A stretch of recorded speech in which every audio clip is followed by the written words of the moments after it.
si Bato. Nananawagan po kami sa lahat po ng ating nakikinig ngayon.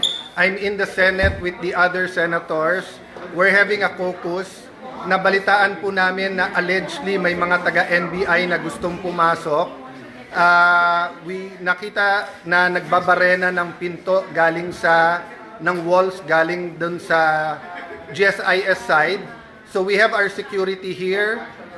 Papasalamat kami sa PNP, outside and inside meron. Nandito ang Marines, but ito po ang emergency. Nagkaputukan na po. May report ako from the Sergeant at Arms. So NBI is denying na tao nila, pero nagkaputukan na. So we don't know what's happening. Everyone's locked in their rooms now. We cannot go out. We cannot secure our other staff. Senator Bato, Senator are together. Walang sumasagot from the government, from us. This is the Senate of the Philippines. This is the Senate of the Philippines. May putukan na po dito.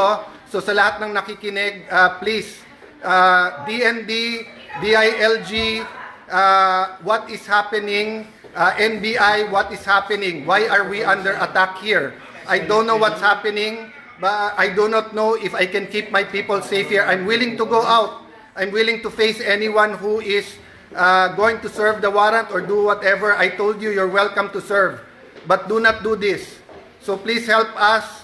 Please let us know what is happening here. I will repeat po, kinonfirm ng ating Sergeant at Arms na nagkaputukan na po.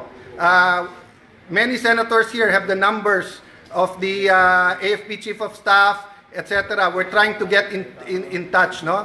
So far po, nagpe-perform yung Marines dito, yung OSAA, yung police sa labas. But inside the building, we do not know what's happening. I'm sorry I have to do it this way. Hindi po namin malaman kung ano nangyayari. So, I'm relying on your prayers po, and I'm relying kung may nakikinig from the government here, what is happening po dito sa Senado. We have received the article of impeachment po. It is here. We are having a caucus how we will address that. So why is this happening at bakit may putukan nga dito? Please, someone respond, call us, let us know what's happening.